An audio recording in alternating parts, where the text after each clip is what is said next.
Hello and welcome back to the Second Chance to Live channel here on YouTube. I'm happy to see that you decided to stop by to watch this video presentation. Thank you. In today's video presentation, I'm going to be sharing the fourth part of an article series that I wrote in February 2007 by the title of My Journey Thus Far. The reason why I read my articles here in the YouTube video format is to help individuals to learn better through watching and listening. As you listen to the article being read and questions come to mind, please send those questions to me. All questions are good questions. If you'd like to leave a comment, I would also love to hear from you. I would encourage you also to watch parts 1, 2, and 3 of this video series, in addition to watching part 4 here, because each part builds upon the previous part. I'll bring up the article after I put on my glasses and we'll start the article. Thank you again for being here. I always am happy to have you around my table, my friend. My journey thus far.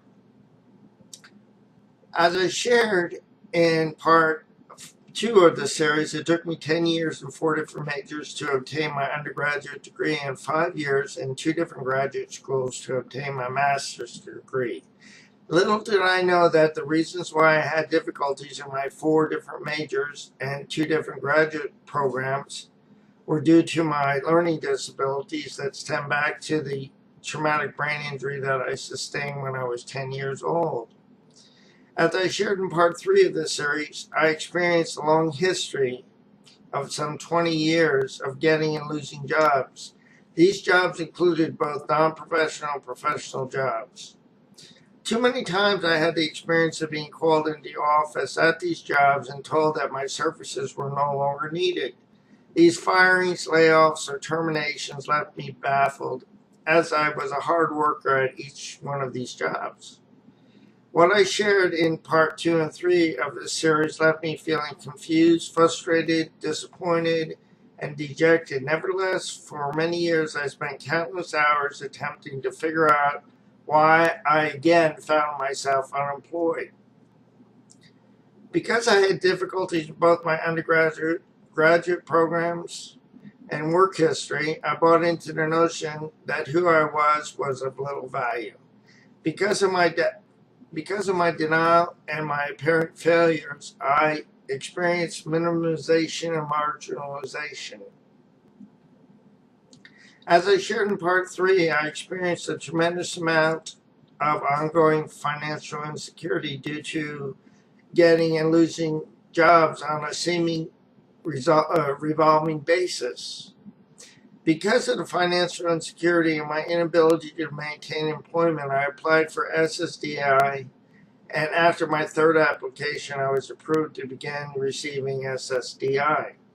While I was waiting to obtain the decision of my 3rd application, I went through the program at the Department of Vocational Rehabilitation to see if there was a job that I could do. However, at the end of the process of the program that I went through, the Department of Vocational Rehabilitation deemed me to be unemployable.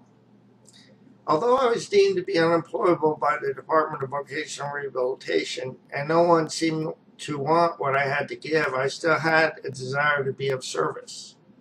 With time, and as I began to accept my reality of having a traumatic brain injury and living with an invisible disabilities with deficits and limitations, I began to realize that my varied experiences, my educational endeavors, my vocational pursuits, my recovery process, and my experience of living with adversity all gave me a strong foundation upon which I could build to be of service. I began building on this foundation through my first book, Table Topics for the Soul, Journey to the Heart, which is registered with the Library of Congress, copyright 2006, registration number TXU1-330-434. I went on to write an autobiography to chronicle my experiences and what I learned through living with a traumatic brain injury and an invisible disability from the age of 10. Although neither of these works were published, I now see these works as part of the foundation that I needed to lay to build upon to create a new structure. This is the end of part 4 of the article and the video series, part 4. I would encourage you again, my friend, to watch part 1, part 2, and part 3 of this video series, as each part builds upon the previous part. I also want to encourage you to please do not give up on yourself, a loving God, or your process, because more will be revealed with time. Although I did not understand, appreciate, value, or relish the experiences that I had while I was going through what I've talked about in this video series thus far, I now realize that the information that I gained and the experiences that came to me as a result, and the opportunities that I was given subsequent to the experiences and the circumstances that I encountered along the way, I now am able to do what I'm doing through Second Chance to Live. So the journey was well worth the experience that I'm having now.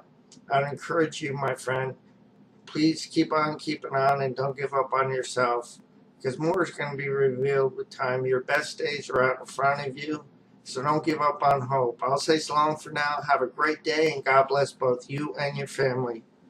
Thank you again. Bye.